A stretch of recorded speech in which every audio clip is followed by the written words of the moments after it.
Bonjour et bienvenue dans cette nouvelle vidéo. Ce matin, je voudrais vous parler de la loi de l'hormèse. Cette loi est juste magnifique et on peut s'en servir pour améliorer notre santé.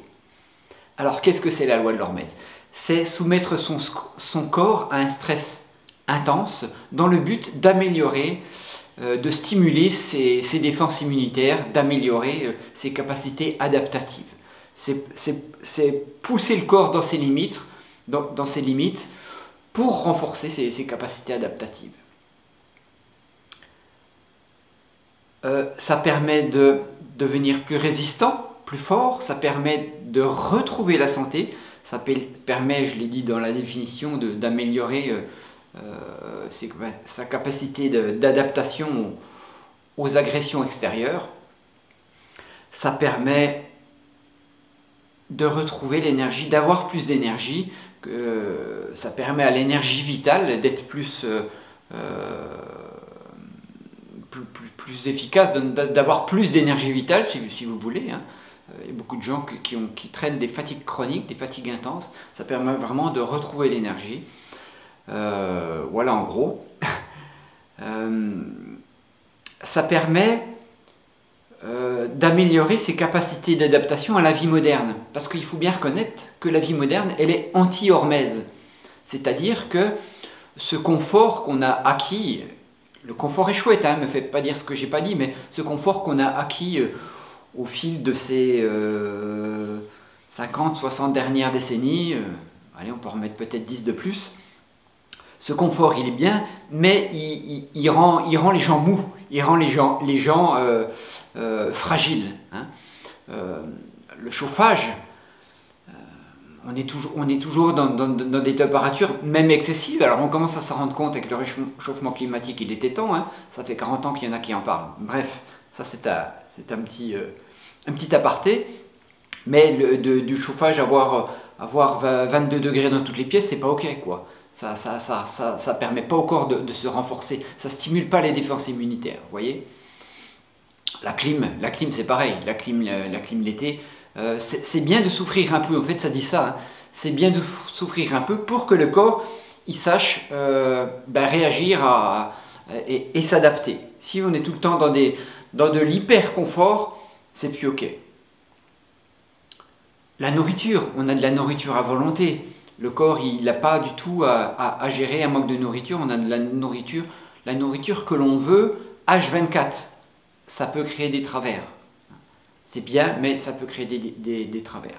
La douleur, ça rentre aussi dans cet hyper confort de la société. On a mal, on prend un cachet. On ne se pose pas la question de pourquoi on a mal. La douleur est un avertissement, hein, et c'est quelque chose qui nous dit « attention, là il y a un truc qui se passe ».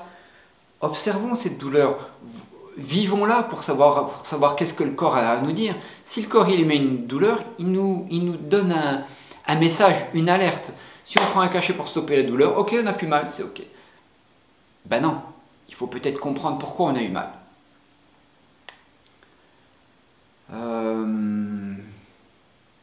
Le fait de faire peu d'efforts. Hein, on est dans une société où on ne fait pas d'efforts. On prend l'ascenseur, on marche pour aller à la boulangerie au village. On pourrait donner des centaines d'exemples comme ça, mais on fait peu d'efforts.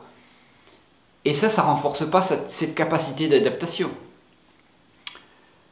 Et puis aussi, on est dans des environnements aseptisés. L'enfant qui se traîne par terre, on lui dit de se mettre ailleurs, on nettoie, avec un produit aseptisant, et ça ne lui permet pas de renforcer ses capacités d'adaptation aux virus, aux bactéries qu'il peut trouver. Tout ça, c'est pas forcément ok pour avoir une santé au top, vraiment pas.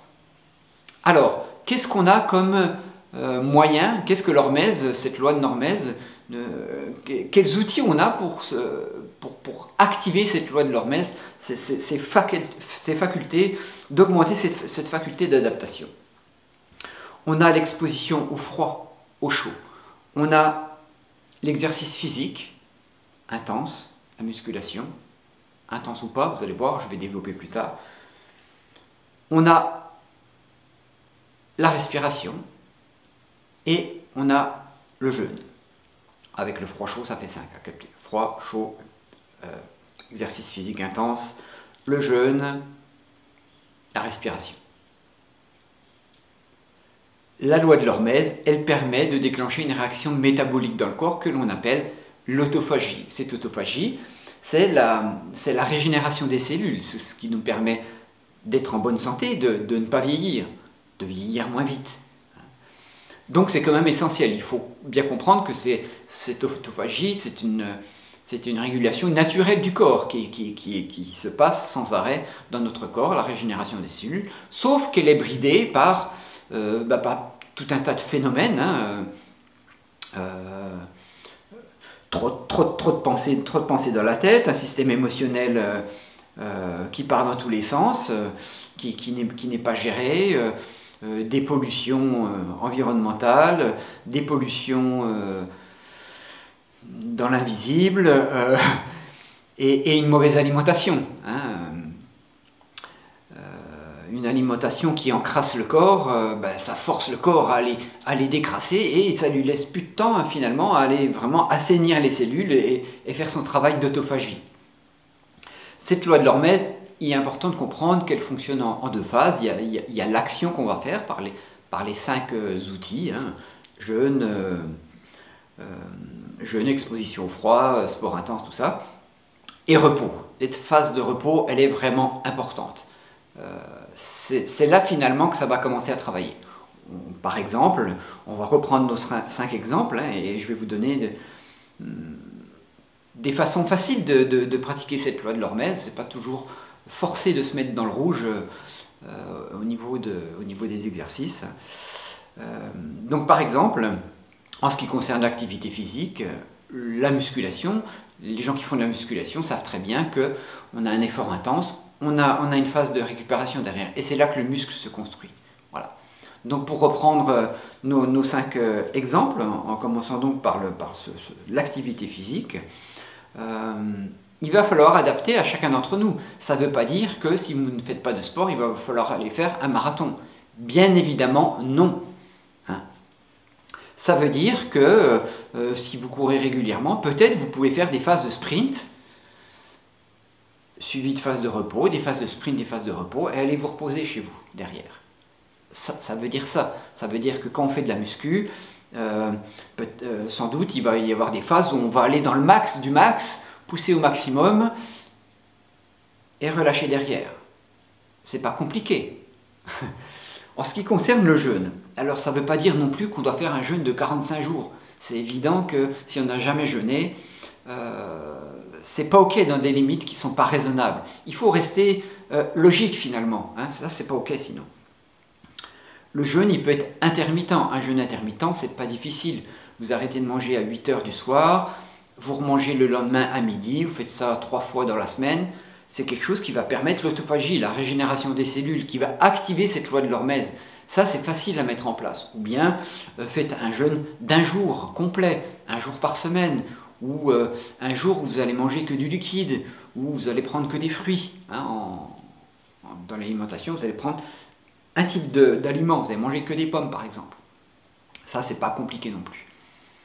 Il va falloir mettre en place des choses faciles, si on ne l'a jamais fait, bien évidemment. Vous n'allez pas, on va prendre l'exemple du froid maintenant, 3e exemple, vous n'allez pas aller vous tremper dans une cascade à 4 degrés si vous ne l'avez jamais fait.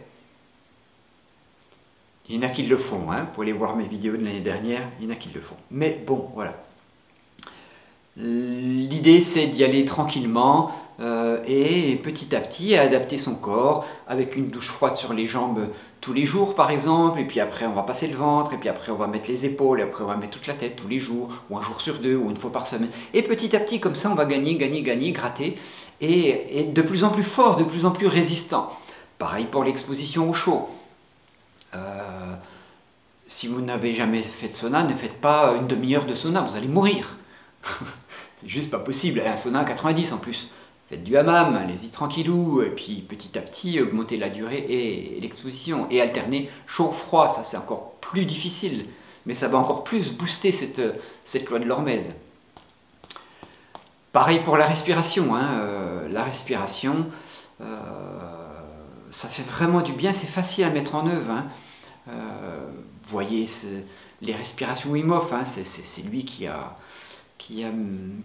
ouvert au public toute cette loi de l'hormèse, hein, par cette exposition au froid, hein, on l'appelle Iceman. C'est un homme qui a adapté son corps d'une façon juste incroyable au froid et à la respiration. Donc il associe froid et respiration.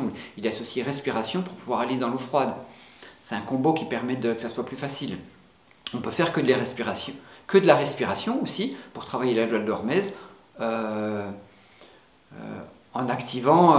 non, je suis perdu dans mes pensées parce que je vois un chat qui va aller dans mes plantations. Là. Il va falloir que je le vire. Alors du coup, je suis parti. Faire des phases de... Mais c'est pas vrai. Allez, file. Je vais pas la couper parce que c'est rigolo.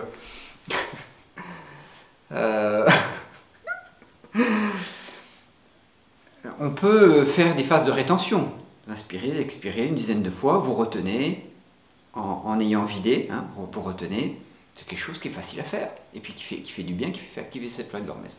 Voilà où je voulais en venir aujourd'hui avec cette loi de l'hormèse qui permet vraiment, vous savez, c'est mon travail, hein, de vous aider à avoir une bonne santé avec des moyens naturels. Donc ça permet vraiment d'avoir une bonne santé et une bonne longévité grâce à des moyens naturels. C'est quelque chose que je pratique moi pour ma santé parce que j'en ai besoin, comme vous.